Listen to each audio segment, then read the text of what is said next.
What's up everybody, my name is Bobby and today I'm going to be giving you guys a real quick review of this guy, the Nintendo Switch OLED edition.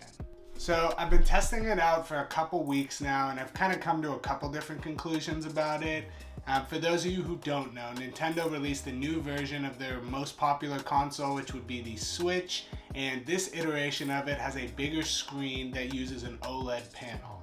And so the big gist of an OLED panel is every single pixel on the panel has its own light, its own color, and its own power. So it lets the pixels turn off and on individually, which gives you a much deeper range of contrast essentially. So the blacks are gonna look super black.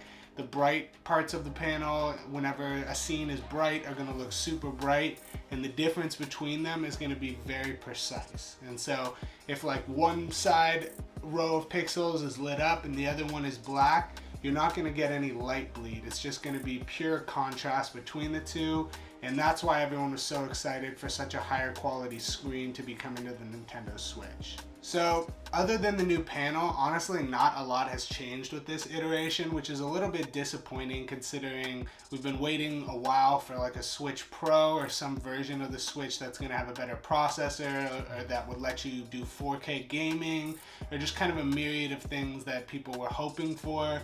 This didn't deliver on that, but it did add a couple of benefits that I feel like are worth mentioning, and I quickly just want to run through those for you guys. I know there's a million Switch comparison videos out there between the previous generation Switch and then the OLED Switch.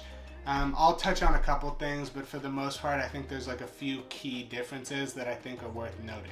So in regards to the design of the Switch, it's basically the same dimensions. I mean, kind of. There's a couple main differences. I believe it's like an extra 3 millimeters wider. So things like the Joy-Cons that you already own will slide and click onto the Switch and will still work for it.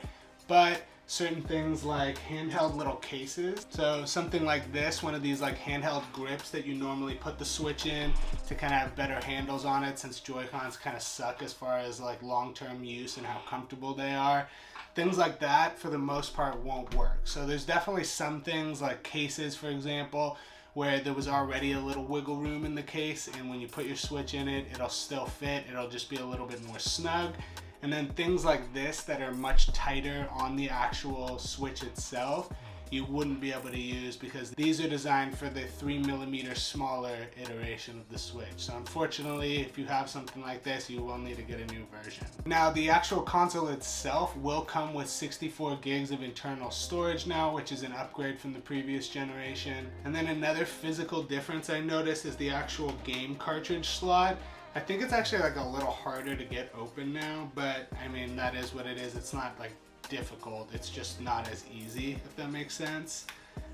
The buttons look a little bit different. The actual kickstand itself now is significantly more sturdy. It feels like kind of like a thin metal, which is a huge improvement from just the tiny little plastic kickstand that was in the previous version. And it feels really, really good. That hinge is really solid. But one thing that I did see people posting about is that the speaker grill is actually along the bottom where you actually pull up that little lever for the actual kickstand. And I've seen people ruin their speaker grill by digging their nail in trying to pull up the kickstand. They accidentally messed up the speaker grill. So that is something to be aware of. A little bit of an oversight, but definitely not the biggest a deal. I don't find it that difficult to lift it up without messing up the speaker grill. I never use the kickstand anyway, but I know some people swear by it, so I figured I would mention it. Now, if you do have a previous iteration of the Switch and you have like docks on all your TVs, so when you're going from one TV to the next, you can move your Switch along with you and go ahead, jump from dock to dock. You will be able to use the previous generation dock with the Switch OLED. In regards to the screen, which is the big thing that everyone is most excited about, the previous generation Switch had a 6.2 inch screen, whereas this guy is going to be a 7 inch 720p OLED panel. So it's going to be much higher quality as far as the actual contrast goes.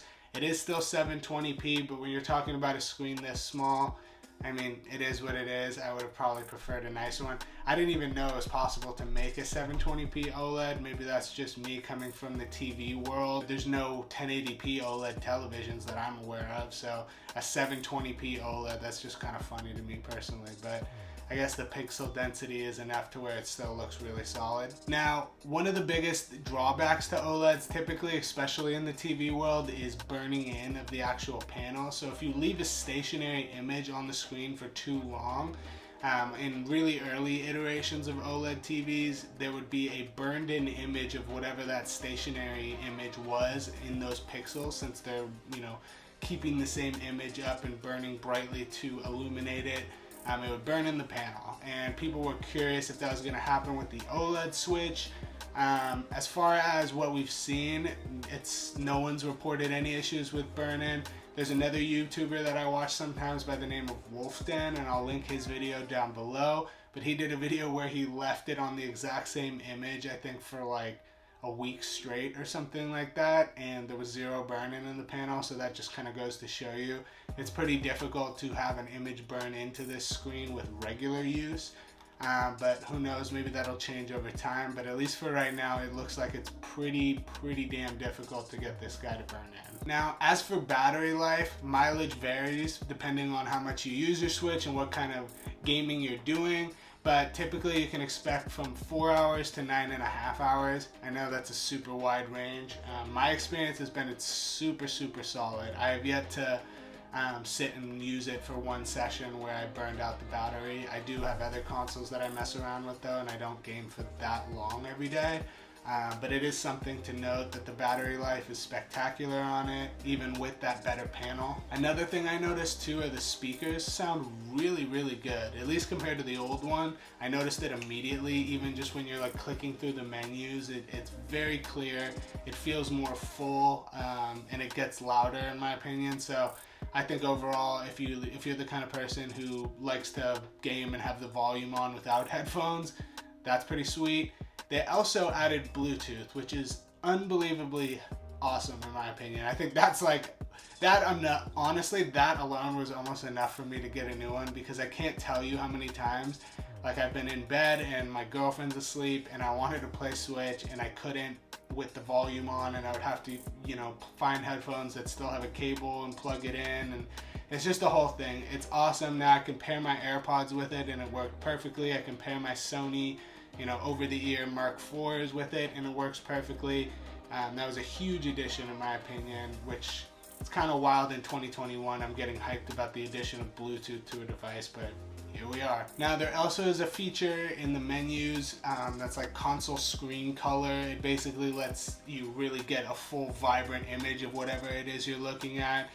There's just some neat new features that are kind of embedded into the actual console itself that kind of really take advantage of that super vibrant display. Another thing to note as well is the dock that it comes with actually has a LAN port built in. So if you like to do online gaming and you were tired of using your Wi-Fi or it's not as reliable, you can now hardwire internet into the actual dock itself without any adapter, which is kind of cool. But yeah, other than that, I've honestly enjoyed it. Ever since getting a PS5, I haven't been playing Switch as much as I used to, so I wouldn't really say this is like my main console, but anytime I go on any sort of trip, I always bring it, and it's really nice for like car rides or flights or things of that nature. And I'm really excited to now have a much better screen as an upgrade. It's pretty sweet. And the new colors of like the white Joy-Cons look super badass in my opinion.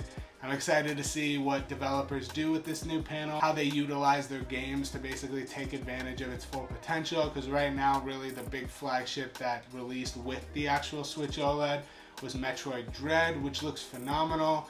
Tried it out, not a fan of the game. That's just me. I don't know, I'll probably get dislikes for that, but I guess I'm just not a Metroid Castlevania style game person. I just felt like the whole game you're just running away from something, and it just gave me too much anxiety. So that's just me. But anyway, overall, big fan of the Nintendo Switch OLED. If you haven't gotten a Nintendo Switch yet, I would say this is for sure the one to go with. If you own a Switch already, I mean, if Bluetooth and a better screen is enough of a reason for you to upgrade, then I say do it, because you can always sell your old one for, $200, $250, depending on what you include with it, and that, takes up a good amount of the price that you paid for it. It just kind of depends on what you're looking to do for it. But that was the route that I took, so, got this guy, planning on selling this guy with some, you know, old games that I don't play anymore and some of those accessories that don't fit anymore, and we'll hopefully get the majority of the cost that I put for this particular one. So that's my take on it. If you guys enjoyed this video, I'd really appreciate it if you give it a thumbs up along with a comment down below. I do have a bunch more content coming. This is kind of like a side video type thing. I don't usually do video game related stuff, but being that I love tech and I love the Nintendo Switch and I picked this guy up, I figured I would share my thoughts. But yeah, that just about does it. Thank you guys for watching, and I'll see you guys in the next one. Peace.